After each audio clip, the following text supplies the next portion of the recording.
ሰላም ሰላም የኪያ ቤተሰቦች እንዴት ናችሁ? እኔ ያለው እግዚአብሔር ይመስገን።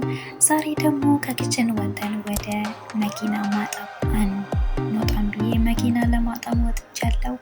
አብራችሁን መኪና እያገዛችሁኝ መኪና እንጠብ ማለት ነው።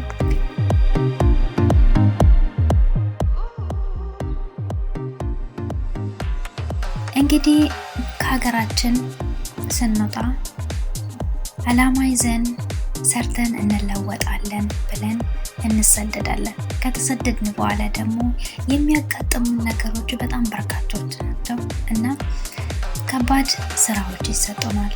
እነዛን ስራዎች ደግሞ አላማ ይዘን ስለወጣን ሳንሰላች መስራት አለብን። ምክንያቱም እቅዳችንና አላማችን አእምሯችን ስላስቀመጥ ነው። ስራ በምንሰራበት ሰዓት ሊደክመን ይችላል፣ ልንታመም እንችላለን። የሀገር የቤተሰቡ የሁሉ ናፍቆት ይዘን ሳንደክም ስራችን እንሰራለን እና ውዶቼ ያሰብነውን እቅዳችን ይዘን የመጣነውን በሰላም በፍቅር አሳክተን ለሀገራችን ያብቃን እላለሁ። እንዲሁም ደግሞ መኪና ማሳጠብ የምትፈልጉ ካላችሁ በውስጥ አውሩኝ እላለሁ። በ5 ደቂቃ ውስጥ ከችላላችኋለሁ።